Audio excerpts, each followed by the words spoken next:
Oke, selamat malam Sobat Kebi semuanya. Thank you banget nih. Malam ini kita juga bisa ketemu lagi di live yang spesial ini bersama Ko Yudi Chen. Dan thank you banget Ko Yudi Chen udah diluangkan waktunya untuk live bersama Kebi Valguri Semarang. Oke, eh, kita disclaimer on dulu bahwa semua pembahasan saham yang ada di sini bukan merupakan ajakan membeli atau menjual, sehingga semua resiko baik itu untung ataupun rugi menjadi tanggung jawab masing-masing investor. Kurang lebih seperti itu. Eh, Pertanyaan pembuka nih Ko Yudi. Kita langsung Ya, tanya pertanyaan pembuka. Eh, di selama Oktober ini kira-kira secara seasonality IHSG ini gimana nih Ko? Apakah hijau marketnya atau bagaimana nih Ko? iya. Jadi kalau aku sambil sharing aja, aku balik dulu deh. Nah, kelihatan nggak ya? Kelihatan Ko, jelas banget. Jelas ya. Nah, Jelas Ko. jadi kalau kita lihat nih teman-teman, secara 10 tahun terakhir ya, kita bisa lihat di bulan Oktober ini kecenderungan buat IHSG ini cukup kuat untuk berpotensi hijau ya, kurang lebih 78%. Nah, kalau kita lihat pergerakan 2 hari ini, IHSG kita ini udah masuk di area hijau nih, kurang lebih 0,49%. Jadi ya kita berharap aja di bulan Oktober ini cukup baik dibandingkan dengan bulan kemarin, karena memang kalau secara bulan September pun seasonality-nya kecenderungannya adalah merah nih. Jadi udah turun cukup lumayan juga. Kemungkinan besar harapannya di bulan Oktober kita bisa mendapatkan market yang hijau. Nah, lalu kalau kita lihat juga secara Dow Jones, di market Dow Jones ini juga secara seasonality di bulan Oktober ini kecenderungannya ini cukup kuat untuk hijau ya. Nah, kalau kita lihat 2 hari terakhir, Dow Jones ini juga udah gain 5,54 persen nih teman-teman di pergerakan bulan Oktober. Kurang lebih seperti itu sih. Wah, jadi ini bulan Oktober ini bulannya hijau ya Ko ya. Amin. Iya, mungkin di bulan Oktober ini ada nggak kok tanggal-tanggal penting yang mungkin bisa diperhatikan eh, investor untuk ya mungkin untuk wait and see atau apa atau mungkin ada pengumuman apa gitu kok. Oke, untuk tanggal-tanggal penting mungkin teman-teman boleh perhatiin, biasanya yang umum itu adalah inflasi dari US, inflasi dari Indonesia, lalu suku bunga dari US sama suku bunga dari Indonesia. Nah, mungkin yang pertama kita lihat dulu dari inflasi di Indonesia dulu. Kita lihat nih, inflasi di Indonesia ini kita kemarin udah keluar di tanggal 3 Oktober. Di sini kita bisa lihat 3 Oktober. Inflasi kita ini naik dibandingkan dengan bulan sebelumnya dari 4,69 naik menjadi 5,95. Nah, inflasi di bulan lalu ini didorong oleh pergerakan dari harga komoditas, yaitu bensin lah ya, kita sebutnya harga BBM salah satunya yang mendorong harga-harga ini menjadi naik. Nah, ini salah satu yang mungkin kita boleh perhatiin. Nah, efeknya apa? Efeknya adalah kemungkinan besar di tanggal 20 Oktober, suku bunga kita ada kemungkinan akan naik lagi, di mana suku bunga kita ini sudah di angka 4,25% nih teman-teman. Di mana bulan lalu udah naik 50 basis point. Nah, tapi secara data kita belum tahu nih nanti akan naiknya ke berapa, entah ke 4,5, entah 4,75, atau bahkan bisa sampai ke 5%. Nah, mungkin yang teman-teman boleh perhatiin adalah nanti perbandingan antara data aktual sama data konsensus. Itu yang teman-teman boleh perhatiin. Jadi tanggal pentingnya ada di 20 Oktober ya teman-teman ya. Lalu untuk inflasi di US sendiri, teman-teman bisa lihat bahwa data dari bulan lalu ini turun inflasinya dari 8,5% turun ke 8,3% gitu ya. Nah, nanti di tanggal 13 Oktober itu akan keluar lagi nih data inflasi US. Jadi teman-teman boleh perhatiin juga nih, apakah datanya itu cukup baik, inflasinya akan turun lagi ke bawah, atau nanti malah ternyata naik lagi. Tapi secara konsensus, kita bisa lihat nih di sini, untuk inflasi di US itu dikonsensuskan akan turun. Gitu ya. Kita tinggal tunggu aja aktualnya di bulan Oktober tanggal 13 seperti apa. Nah, untuk suku bunga US sendiri, di bulan ini sebenarnya nggak ada pergerakan nih, gitu ya, untuk bulan ini. Jadi baru ada lagi perubahan data mungkin di bulan depan, gitu. Nah, untuk suku bunga US sendiri kita bisa lihat di bulan lalu itu datanya tuh naik dari 2,5% naik 75 menjadi 3,25% nih teman-teman. Nah, itu mungkin dua atau beberapa data penting yang teman-teman harus selalu perhatiin karena ini cukup penting dan krusial ke dalam pergerakan marketnya kita nih teman-teman. Kurang lebih gitu tuh. Wah, berarti ini arahnya tetap yang tanggal 20 Oktober, ya, kemungkinan Indonesia akan naik ya kok. Kemungkinan besar akan naik. Cuma tinggal masalah berapa besar. Karena inflasinya kita kan tadi udah di 5,95 ya datanya. Oke, baik. Mungkin kita bisa lanjut ke chart kali ya kok. Kita bahas chartnya Dow mungkin kira-kira projectionnya, terus chartnya IHSG kira-kira projectionnya akan naik atau turun kok Oke, kalau di bulan Oktober ini. nah untuk Dow sendiri kita bisa lihat di sini nih teman-teman. Dow ini dia punya gap di bulan Novemberan. Itu range area gapnya ini 28.495 sampai 28.902. Nah, di dalam pergerakan di tahun lalu Dow ini sangat strong bullish-nya ya. Nah, sampai pada area di antara bulan September sampai ke bulan Februari 22, ini dia bikin yang namanya double top, sehingga ada pattern, reversal pattern ya teman-teman. Sehingga yang tadinya dari bullish, lalu dia reversal, kemudian dia memulai fase downtrend-nya. Nah, untuk pergerakan sekarang memang kita bisa lihat bahwa Dow sendiri ini sedang bergerak di dalam fase downtrend, di dalam channel downtrend-nya. Nah, kemarin di minggu kemarin kita bisa melihat bahwa tutupan bulan September itu Dow ditutup di level 28.725 dan itu adalah range dari gap dari Dow di bulan November. Nah, kalau kita lihatin memang meskipun ini baru candle 2 hari ya, ini tampilan aku di sini adalah tampilan dari chart weekly ya teman-teman. Mungkin kalau teman-teman bingung kok beda ya chartnya karena ini tampilannya weekly, aku kasihnya biar gampang dilihatnya sama teman-teman. Nah, balik lagi sini, kita bisa melihat bahwa di sini ada pattern reversal juga. Ini udah pivoting nih. Maka untuk sementara waktu, Dow ini akan bergerak bullish sementara waktu ya. Jadi nggak bullish secara major, tapi secara minor trendnya dia akan kembali bullish. Di mana dia juga sudah bisa menembus resisten sebelumnya nih teman-teman di level 29.600 yang dulunya di sini adalah level support. Di sini sudah ditembus, lalu dia balik. Nah, berarti resistennya ada di sini. Dia berhasil tembus dan dia akan memulai fase uptrend atau bullishnya sementara waktu atau minor trend. Dengan target sementara kita bisa lihat arah targetnya sementara ini ada di range angka 31.000. Selama Dow-nya ini masih bisa bertahan di atas 29.600 ya teman-teman ya. Nah, tapi kalau gimana kalau ternyata Dow-nya ini kembali turun di bawah 29.600, maka kemungkinan besar dia akan kembali turun menuju level support sebelumnya, itu ada di level 28.715. Gitu. Jadi boleh perhatiin nih, yang paling penting adalah kalau buat Dow sekarang bertahan di 296 dengan potensi upset. Sekarang sementara arahnya ke 31.085 gitu. Nah, lalu buat indeksnya kita sendiri, kita bisa melihat bahwa memang indeksnya kita ini udah bergerak sideways cukup lama ya dari bulan April di 2022 itu dengan dia punya all time high itu di level 7.355. Nah, kemarin di tanggal 15 September di sini sempat nih break all time high, cuman nggak kuat.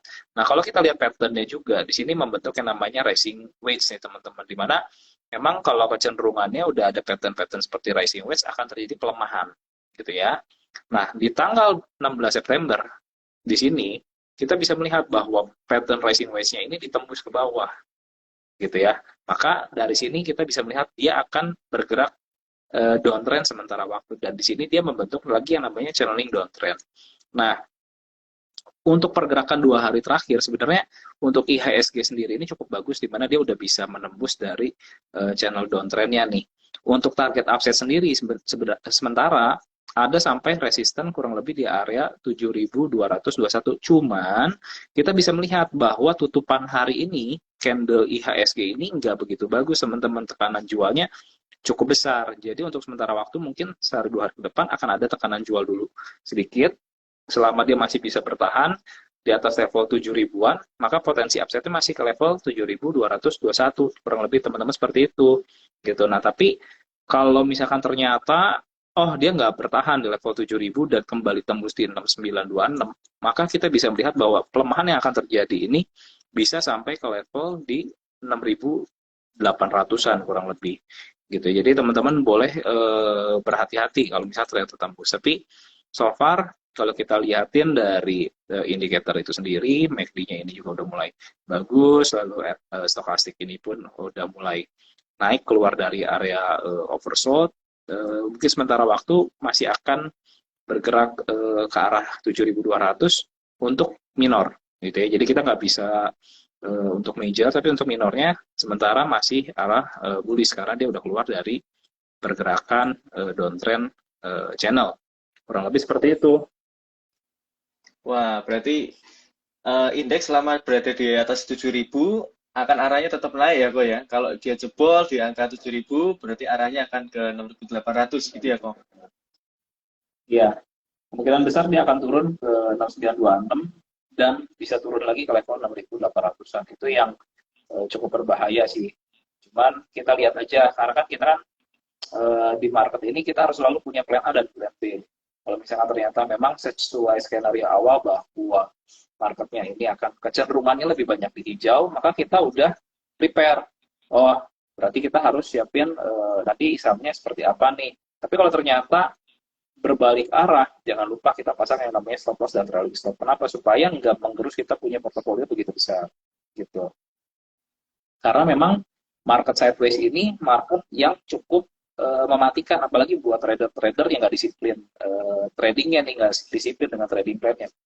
Market sideways ini bakal banyak menggerus teman-teman. Beda sama market bullish dari Maret 2020 sampai mungkin Januari 2021 itu kan mungkin gampang banget. Kenapa? Karena ya memang marketnya bullish gitu.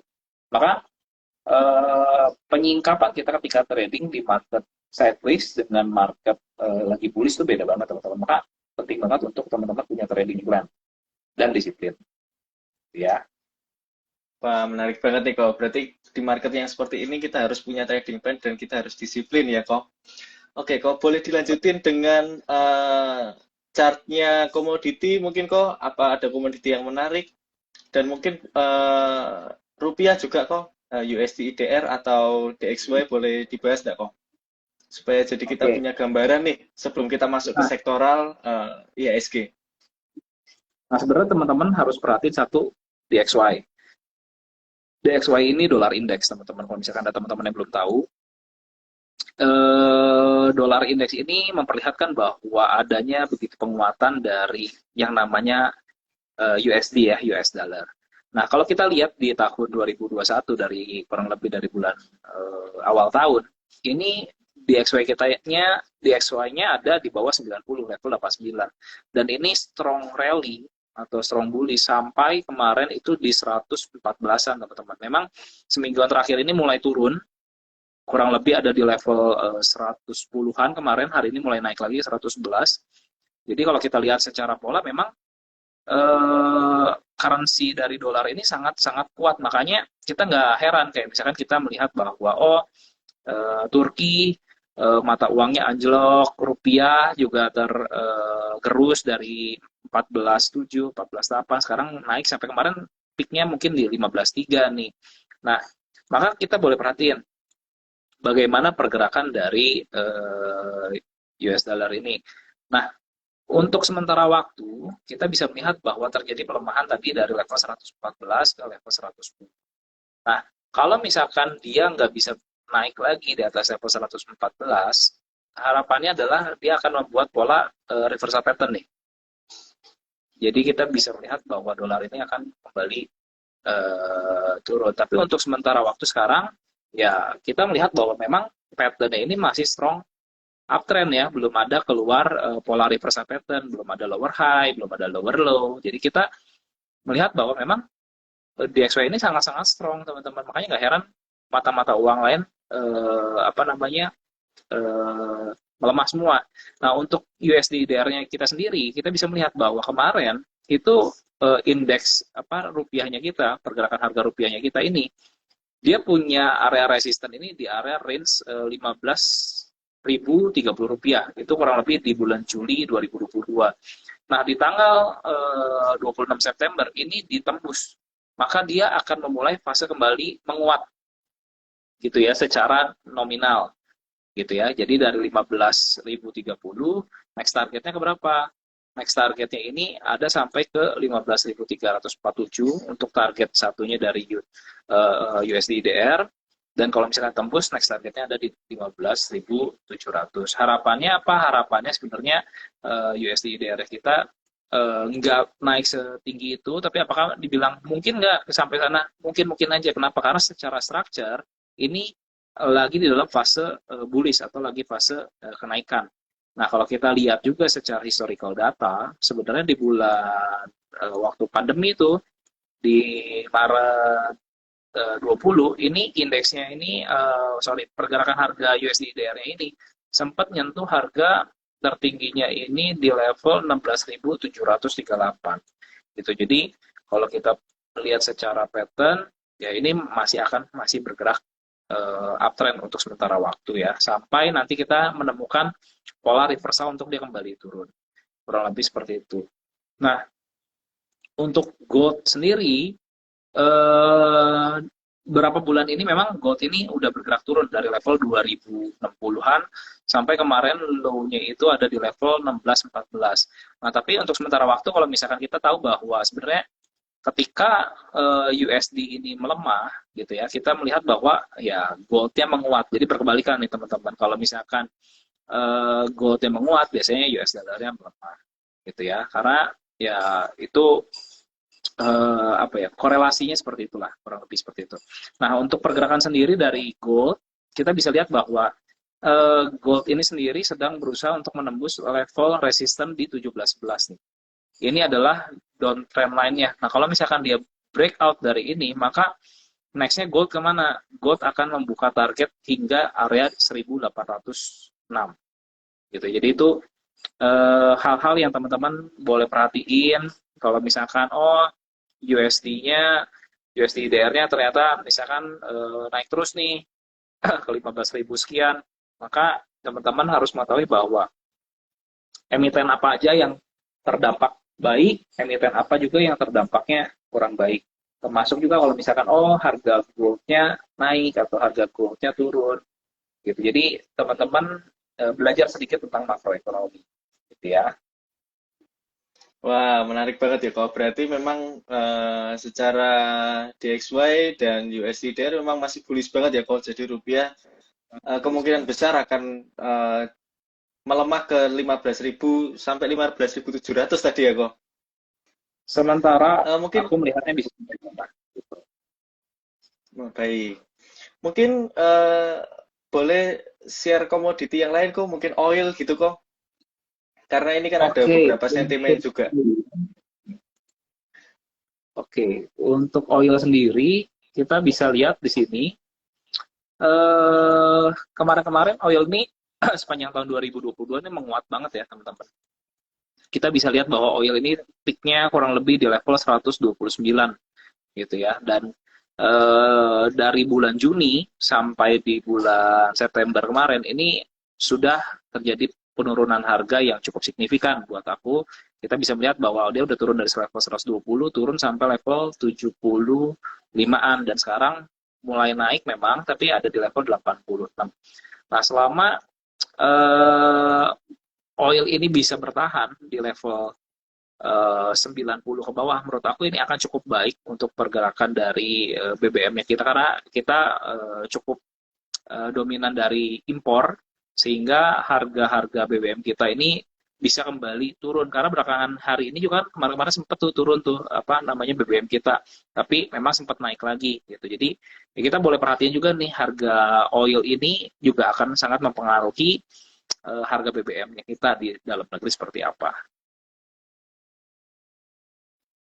Oke, baik. Boleh dilanjut call kok?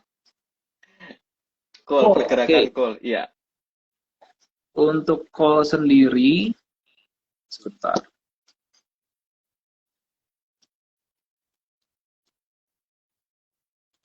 Nah, ini untuk call ini apa namanya? Kita bisa lihat bahwa harganya ini sangat luar biasa ya. Kalau teman-teman perhatiin, ini chartnya dari tahun 2008. Dulu ini harga all time high-nya call ini paling cuma 130, 140 itu udah commodity super cycle, harga sahamnya udah gila-gilaan banget. Tapi kalau kita perhatiin sekarang, ini lebih luar biasa. Tapi kita bisa melihat bahwa memang salah satu faktor yang mempengaruhi apa? Ya perang dari Rusia dan Ukraine, di mana pasokan gas buat di Eropa itu cukup terganggu, mau nggak mau, ya yang biasanya dari green energy, otomatis jadi buang haluan, sebagian masuk lagi ke coal. Maka ketika ada supply yang terganggu, otomatis ke komoditas yang lain sebagai pengganti salah satunya coal ini, dia kebagian demand yang begitu tinggi, maka harganya ini naik sangat signifikan. Sampai kemarin peaknya ini ada di level 457 nih teman-teman. Nah kalau kita perhatiin memang secara indikator ini juga udah mulai terjadi ada pelemahan gitu ya, kita bisa melihat. Tapi memang ya kalau kita lihatin secara pergerakan harga, aku ganti ke ini lain aja deh biar gampang. Nah, kita bisa melihat bahwa sebenarnya harga dari coal ini masih bergerak di range sideways ya, level kurang lebih 440 sampai level 250-an. Nah, yang mungkin bisa diperhatikan sama teman-teman ketika harga coal ini mulai turun dari level 400, maka ada kecenderungan harga coal ini akan melemah untuk sementara waktu hingga level mungkin 360. Tapi teman-teman boleh perhatiin bahwa coal ini sebenarnya agak susah turun. Kenapa? Karena salah satunya nanti di winter demand dari batu bara ini di Cina itu akan cukup tinggi juga. Jadi sebenarnya untuk mengharapkan coal turun, apalagi di bawah 250, ini sebenarnya agak cukup berat ya yang aku lihat seperti itu gitu. Jadi untuk sementara waktu kecenderungannya harga coal ini akan masih sideways. Kurang lebih mungkin di range kecilnya di atas 360 sampai 440. Kurang lebih range sideways-nya akan ada di range sana. Kurang lebih seperti itu, Marcel. Oke, baik. Thank you, Ko Yudi. Berarti call-nya kecenderungannya akan sideways karena susah turun ya, Ko, karena mau winter gitu ya, Ko. Winter nih, lagi Oke. sekarang udah berbenang. Iya, sudah Oktober nih, Ko. Oke, ini kita Hmm. sekarang masuk ke segmen yang paling ditunggu-tunggu oleh Sobat Kepi semuanya, ke stock pick, Ko. Sebelum masuk stock pick, kita mungkin masuk Waduh. sektoral dulu, karena ini pasti ditunggu stock pick-nya nih, Ko. Saya lihat komentarnya ini langsung bahas-bahas saham semua nih, Ko. Mungkin boleh dibahas Ya, sektoralnya dulu, kok yang menarik apa. oke. Secara sektoral, teman-teman bisa perhatiin di sini datanya diambil dari Bloomberg ya, teman-teman. Ini adalah RRG, di mana kita bisa melihat ada 11 sektor. Nah, teman-teman boleh perhatiin kalau misalnya teman-teman baca dari RRG, sebenarnya concern-nya adalah sebisa mungkin yang ngarahnya ke kanan atau lagi naik, gitu ya. Nah, sebisa mungkin juga dapetin dari yang improving lagi bergerak ke leading. Nah, sekarang yang lagi bergerak dari improving ke leading sebenarnya ada dua sektor, yaitu transportasi dan uh, non cyclical ya. Nah, untuk tech sendiri ini juga kita boleh perhatiin karena dia kurang lebih ada dekat-dekat di area improving gitu ya. Dan energi ini juga menurut aku masih cukup boleh diperhatiin. Memang nggak akan semua saham energi akan jalan untuk sementara waktu, tapi ini udah mulai ada terjadi penguatan momentum juga nih teman-teman. Jadi boleh diperhatiin juga. Nah, untuk long term sebenarnya kita mungkin bisa lihat weekly. Kalau misalkan teman-teman yang tipenya lebih nge-swing gitu, kita bisa lihat di weekly-nya itu sebenarnya properti dan finance masih cukup menarik gitu ya. Jadi kalau yang tadi itu berbicara daily, kalau yang sekarang ini berbicara tentang di weekly. Nah, untuk di daily sendiri tadi kita berbicara transportasi. Nah, ini nggak kelihatan ya udah sampai mentok.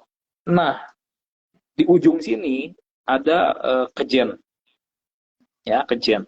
Itu di channelnya aku kemarin sempat kita mulai masuk itu dari level 120-an gitu ya. Jadi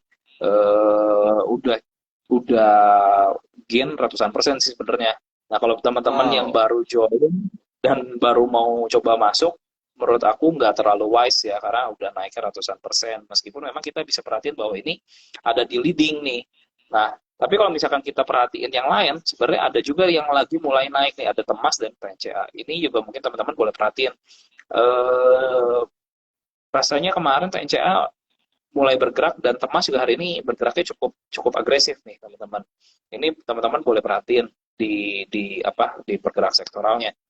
Lalu selanjutnya di sini kita boleh perhatiin ada Aisa gitu ya, masih klikal, Aisa, Hoki, Asya dan IPPE. IPPE ini juga kemarin di channelnya aku kita ada masuk juga dari level berapa ya aku lupa. Tapi kemarin lah kita udah masuk ketika mulai ada pergerakan harga naik kita udah masuk udah sampai arah kemarin sempat arah 216 Wow. ya meskipun tutupannya ditutup melemah sedikit ke 212 dan hari ini memang ARB juga nih tapi kita masuk udah dari bawah ya teman-teman boleh perhatiin secara RRG pergerakannya masih cukup menarik dan masih akan terjadi penguatan dari improving ke leading. Lalu saham lainnya mungkin teman-teman boleh perhatiin juga Asia, lalu Hoki dan Aisa. Aisa ini juga seminggu terakhir ini terjadi pergerakan yang cukup lumayan tinggi juga nih, di mana kita bisa melihat bahwa memang secara momentum bagus banget juga. Jadi teman-teman mungkin boleh notes dan diperhatiin secara entry exitnya seperti apa. Lalu selanjutnya energi yang tadi aku bilang bahwa energi ini secara daily memang di RRG-nya sendiri nggak terlalu menarik. Tapi kalau misalkan kita bedah langsung masuk ke dalam sektornya, sebenarnya menurut aku ada beberapa saham yang mungkin teman-teman masih boleh perhatiin, yaitu Dewa dan Bumi ini secara momentum mulai ada terjadi penguatan juga nih. Jadi memang dia kemarin-kemarin sempat turun cukup banyak dari dia punya high. Bumi ini dari 246 sampai level kurang lebih 130-an dan berapa hari ini mulai terjadi penguatan, teman-teman boleh perhatiin. Dan Dewa pun biasanya bergeraknya kurang lebih sepaket sama buminya ya, teman-teman boleh perhatiin. Lalu di energi, lalu next finance.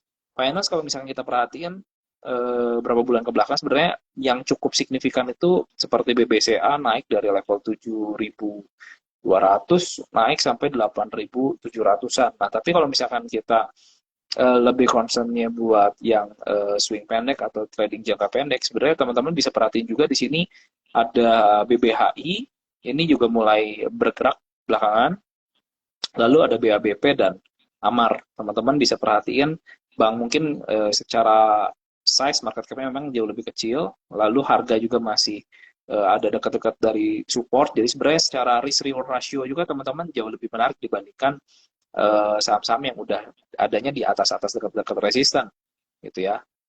Lalu selanjutnya properti. Properti memang kalau ini secara tadi kita lihat di sektoral weekly itu memang masih ada di bawah. Jadi memang kalau buat properti ini sebenarnya lebih cocok buat simpan ke akhir tahun. Karena kecenderungannya memang properti ini banyaknya jalan di dekat-dekat akhir tahun gitu. Nah, yang menarik mungkin teman-teman bisa perhatiin juga di RRG ini kita bisa lihat satu APLN, lalu Sumarekon dan LPKR juga gitu ya. Menurut aku ini tiga-tiganya cukup menarik, tinggal nanti kita sesuaikan aja entry exit-nya. Lalu selanjutnya ada juga yang menarik yang masih di bawah sektornya selain dari properti yang sektornya masih di bawah yaitu tech gitu. Dan teman-teman bisa perhatiin juga pergerakan dari Goto dan Bukalapak. Ini dua-duanya masih ada di bawah dan menurut aku sangat menarik kalau misalkan secara risk ratio dia udah mulai bergerak sideways, jadi ya risknya cukup kecil dan rewardnya masih oke gitu. Oke, thank you Ko Yudi. Sektoralnya. Mau tanya nih Ko, kalau saham-saham di Ya, IDX Tech ini apakah ada kaitannya dengan kenaikan suku bunga ya Ko? Kalau dari Ko Yudi, pandangannya seperti apa Ko? sebenarnya dengan adanya kenaikan suku bunga, sebenarnya nggak terlalu bagus ya ke saham-saham tech. Nah, tapi kalau misalkan ternyata kenaikan suku bunga ini udah bisa terhenti dan mulai turun, saham tech ini akan menjadi sektor yang diuntungkan dan akan menjadi menarik. Nah, tapi kalau misalkan kondisinya udah terjadi seperti itu, sebenarnya harganya pasti udah mulai naik tinggi gitu. Nah, kalau buat teman-teman yang sukanya beli cicil di harga murah, sebenarnya bisa memanfaatkan momentum-momentum seperti ini ketika harganya turun. Kita belinya waktu harganya sedang terdiskon gitu, dan kita cari entry exit-nya ketika dia udah mulai terjadi pola-pola yang bagus, misalkan seperti Goto. Goto memang kita perhatiin dia udah turun ya dari level 400-an turun sampai level 234 nih teman-teman. Nah, cuman 2 hari 3 hari ke belakang harganya ini udah nggak mau turun nih teman-teman. Support dari level sebelumnya ini ada di level 234 dan closing hari ini itu ada di level 242. Nah, kalau di pergerakan minggu ini atau minggu depan ini bisa break daripada dia punya downtrend lainnya, maka target upside-nya sebenarnya untuk resisten pertama ini ada di level 272 ya, untuk target minor. Nah, tapi itu kalau ternyata Goto melanjutkan rally-nya melebihi level 272, maka Goto ini akan membuat pattern yang namanya double bottom nih teman-teman. Maka dia membuka upset ke level 310. Jadi secara risk reward ratio ini cukup menarik. Kalau misalkan kita lihat juga dari stokastiknya ini udah mulai mau masuk lagi atau keluar dari area oversold. Jadi teman-teman bisa perhatiin secara risk reward ratio ini cukup menarik. Lalu selanjutnya untuk tadi Bukalapak. Ya, Bukalapak. Bukalapak ini kemarin-kemarin sempat rally cukup lumayan ya, dari level sebelumnya ini 250 sampai ke 350, kurang lebih upside-nya 40%. Nah, kemudian dia kembali turun dan dia di sini dia ada gap nih. Ada gap, dia tutup, dan belakangan dia udah mulai candlestick-nya dia udah mulai bikin higher high, higher low secara candlestick. Jadi kita bisa melihat kalau misalkan dia udah bikin tail bawah kayak seperti ini atau lower shadow seperti ini, dan secara candlestick ini dia udah mulai bikin higher high, higher low secara candlestick, kemungkinan besar akan terjadi pembalikan atau reversal gitu ya. Secara indikator ya kita bisa lihat bahwa di sini ada terjadi divergen secara indikator. Maka untuk sementara waktu buat Bukalapak sendiri dia punya target hingga area 298 untuk sementara waktu. Nah, tapi kalau misalkan dia bisa break dari 298, maka next targetnya kemana? Sampai area 326. Dengan level stop loss di mana? Kurang lebih di area 270 gitu kurang lebih buat Goto dan Bukalapak nih Marcel. Wah, berarti kalau saham tech ini kesempatan untuk yang mau cicil-cicil beli di harga-harga murah ya kok ya? Betul. Kalau buat yang senengnya trading cepat ya better carinya lagi uptrend, karena secara structure dua-duanya ini belum uptrend, dua-duanya masih sideways. Jadi memang secara range pergerakan harga pasti nggak akan bisa kasih teman-teman upset yang cukup besar gitu. Baik. Mungkin bisa dilanjut dengan saham-saham stok Pico Yudi yang lain mungkin kok. Dari sektoral-sektoral tadi ada Kejen, Temas, Oke. TNCA. Mungkin yang paling menarik yang mana kok? Kalau dari chart. Nah, aku bahas dulu tadi nih, biar teman-teman boleh perhatiin sebenarnya. Misalkan Kejen tadi. Kejen ini kita di channel Yudicen ini kita udah masuk dari level 120-an. Nah, sekarang harga ini udah dekat-dekat 320. Nah, kalau teman-teman baru mau masuk ke Gen, apakah boleh misalkan seperti itu, kan pertanyaan seperti itu. Nah, maka teman-teman boleh perhatiin secara pola dia mempunyai pola double bottom apabila harganya terkonfirmasi bisa tutup dan bertahan di atas level 320. Maka dia bisa membuka peluang untuk kembali naik oleh level 442 bahkan 570. Nah, tapi kalau misalkan teman-teman belinya di level yang cukup tinggi seperti ini, maka teman-teman boleh batasi resikonya ketika dia false break gitu ya.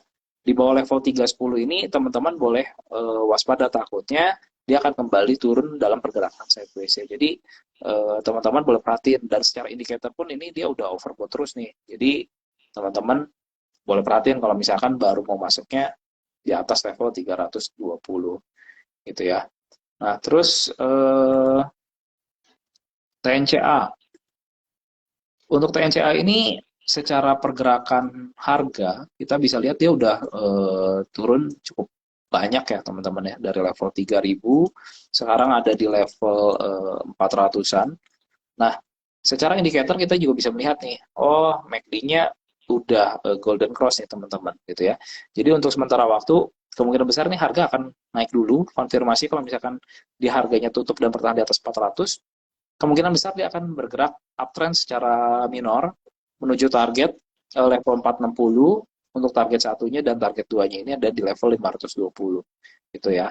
Nah, boleh batasi resiko kalau misalkan teman-teman beli di level 400, kurang lebih di level 396 sampai 394 adalah batas stop loss teman-teman. Supaya nggak terlalu jauh dalam pergerakan stop loss-nya teman-teman. Gitu ya. Lalu tadi ada apa lagi? Coba aku lihat Ada Temas dulu. kok. Oke. Temas.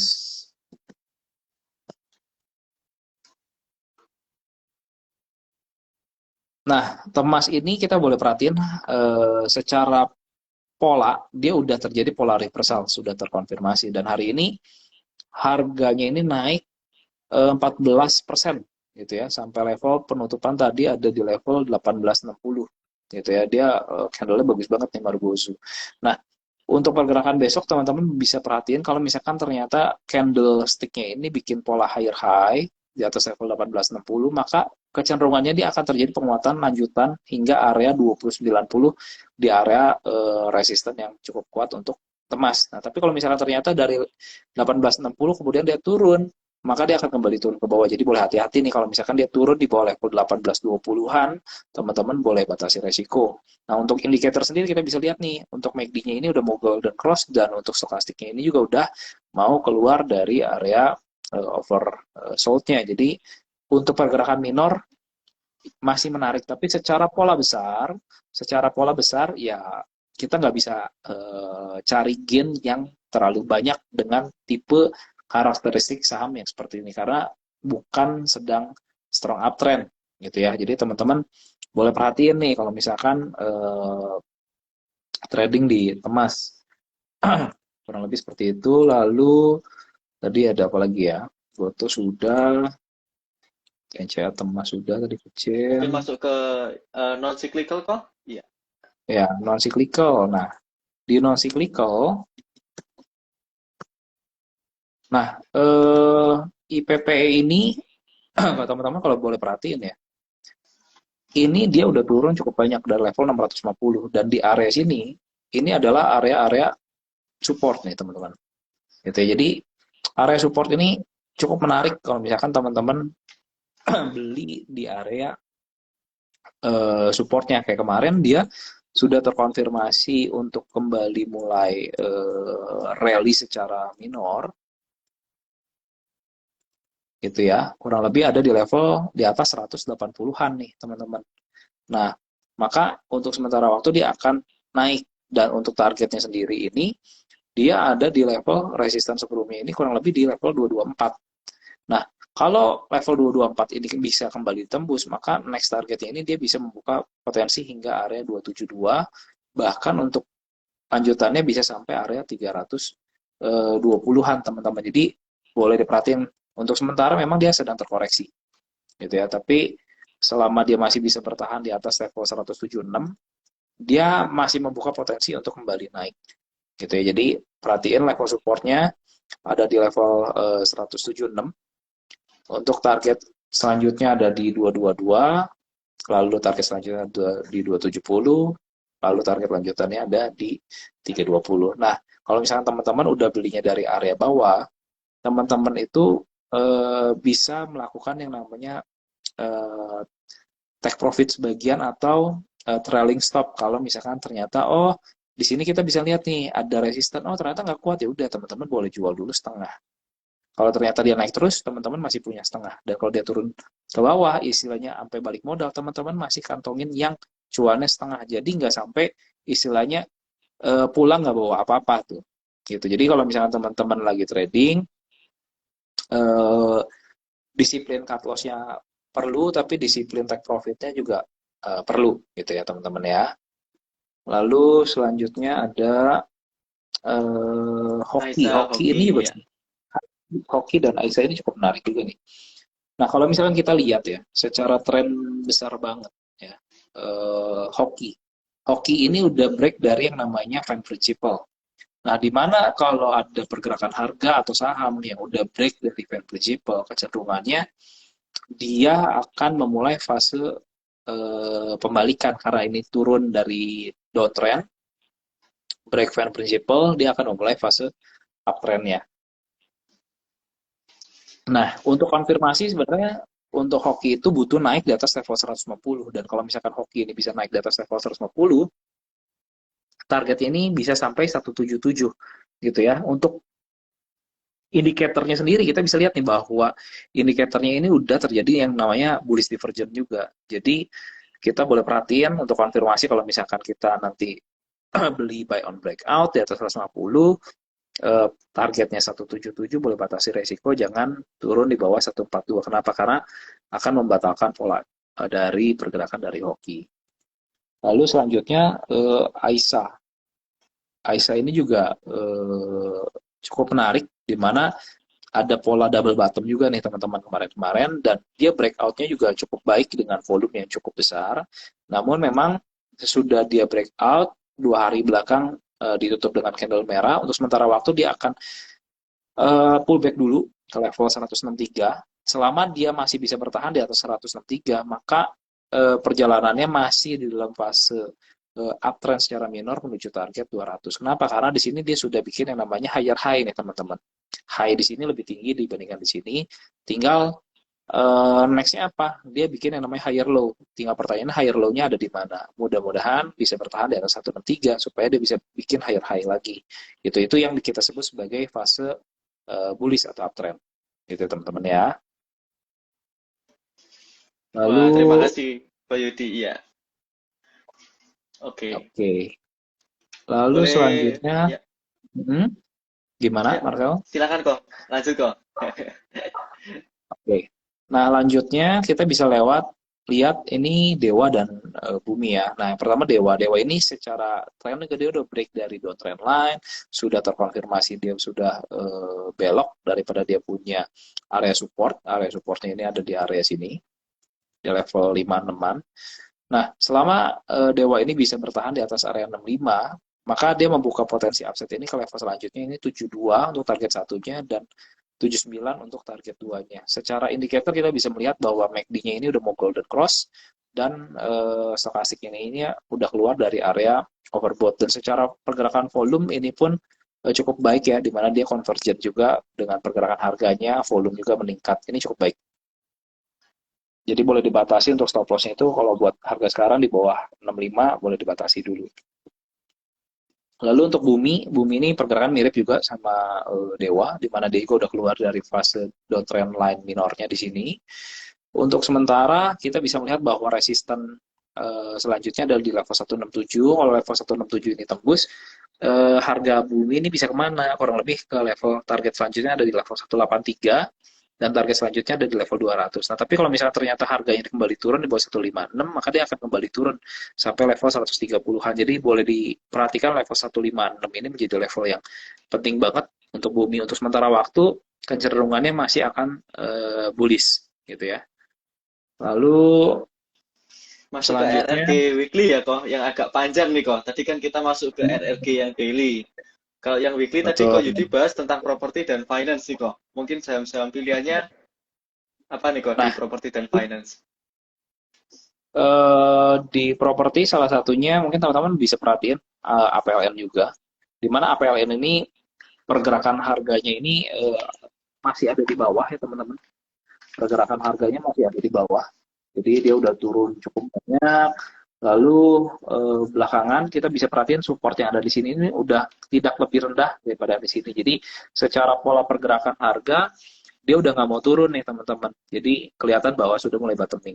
Dan di area sini kita bisa melihat bahwa area ini adalah area akumulasi gitu ya. Karena dia udah nggak mau turun dan di breakout ke atas dan breakoutnya juga ada volume nih teman-teman. Maka untuk pergerakan harga APLN ke depan, APLN ini akan memulai fase bullishnya. Nah tadi mirip sama pergerakan Aisyah ketika dia sudah break ke atas, dia bikin yang namanya di sini adalah higher high ya teman-teman. Sekarang APLN ini sedang membentuk yang namanya higher low di sini. karena dia masih bisa bertahan di atas area akumulasinya, yaitu area level 123. Nah, untuk pergerakan di minggu ini atau minggu depan, kemungkinan besar dia akan break daripada dia punya falling wedge. Untuk konfirmasinya ada di atas level 133. Kalau misalkan APLN ini bisa break dari level 133, maka dia membuka potensi upside ini sampai level 150 bahkan 164. Nah, tapi untuk resiko sendiri teman-teman boleh batasi nih, kalau misalkan ternyata dia kembali turun di bawah level 123, maka dia gagal gitu ya. Jadi ini boleh perhatiin, tapi memang mungkin secara risk ratio sebenarnya menarik banget karena dia risknya kecil tapi rewardnya lumayan gitu ya, boleh diperhatiin. Lalu untuk bank tadi aku ada mention Ya. Amar juga nih. Amar ini cukup menarik juga teman-teman, kalau misalkan perhatiin ini kok udah harganya turun banyak gitu ya, dan dia udah baru break dari downtrend line-nya nih teman-teman. Itu secara indikator kita bisa melihat bahwa di sini harga masih turun, indikatornya naik, ini yang kita sebut sebagai bullish divergence, dan di sini sudah terkonfirmasi breakout untuk Amar. Maka selama harga Amar ini masih bisa bertahan di atas level 254, di sini kita bisa lihat ada double bottom minor ya.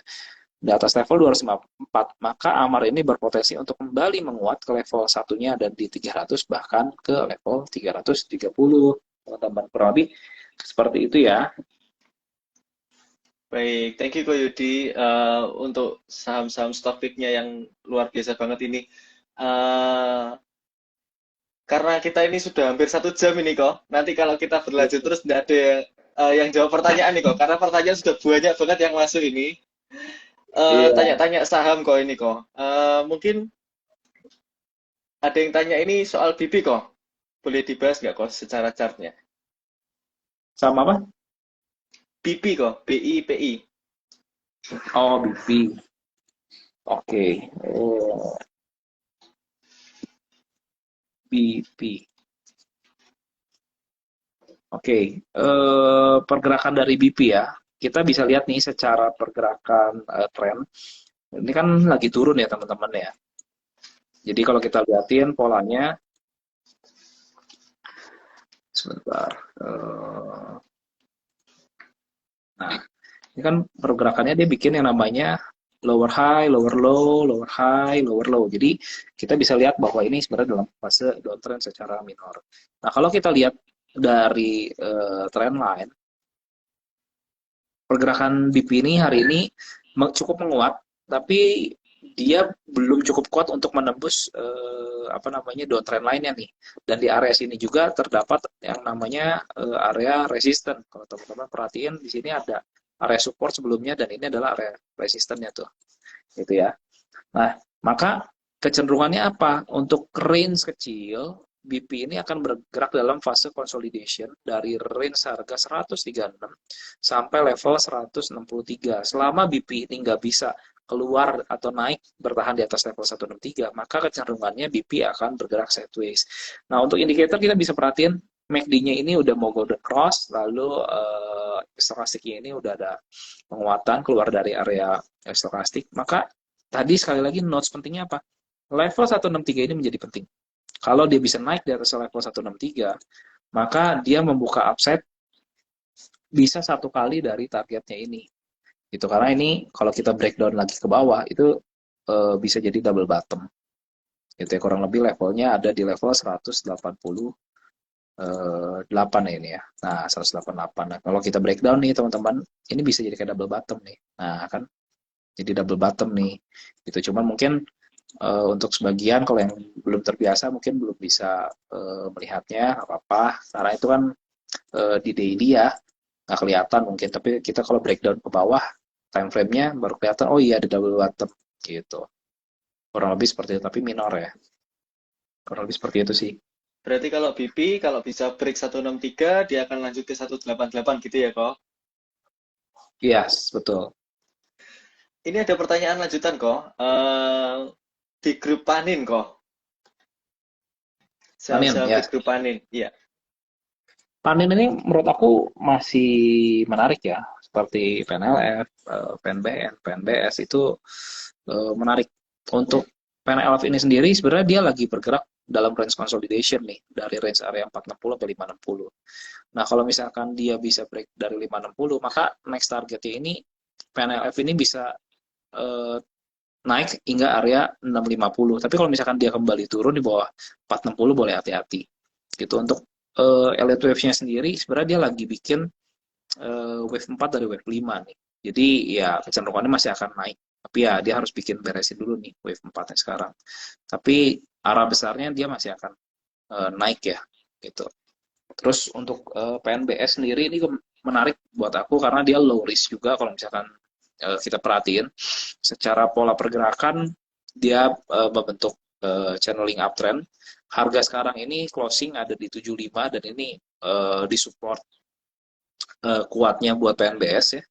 Jadi kalau buat harga sekarang low risk banget, potensi target satunya ada di 92, untuk target duanya ini 102 gitu. Jadi sangat-sangat menarik kalau misalkan kita perhatikan secara pergerakan harganya seperti apa gitu. Oke, thank you Ko Yudi.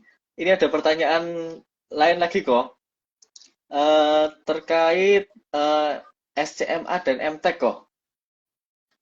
SMA hari ini bergerak cukup bagus ya, 8 persenan seingat aku tadi.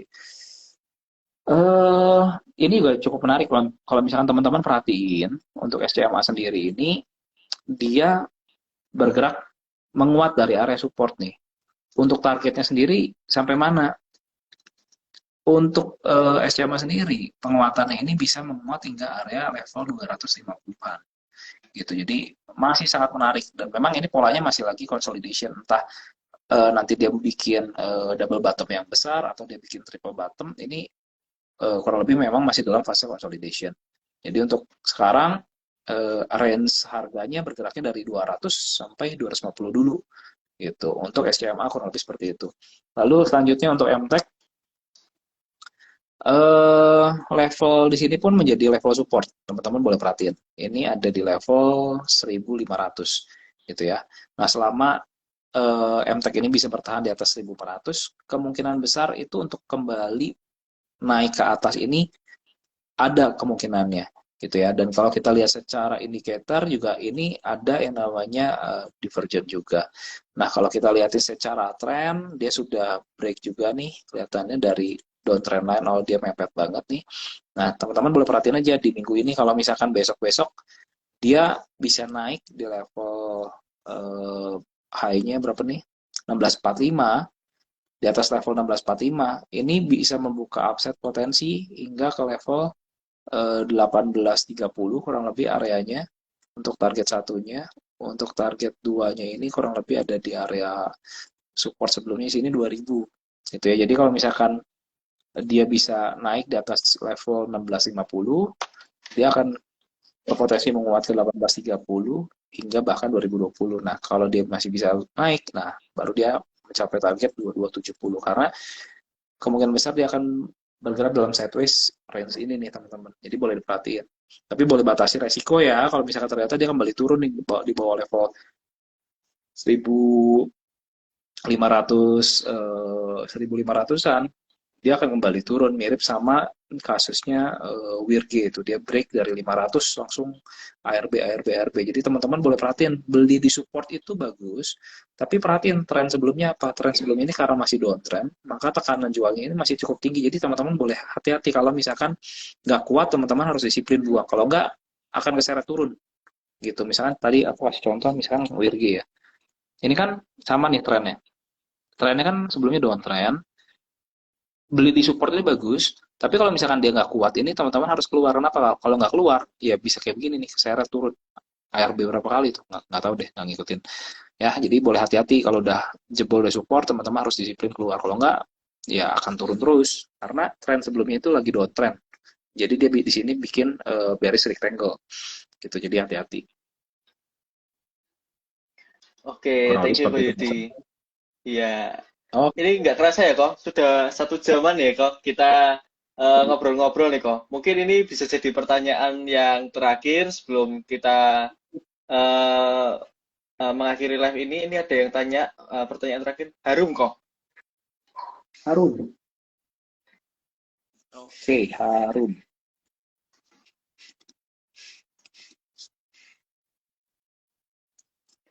Harum Energi ini kalau kita lihatin secara tren besar ini uptrend.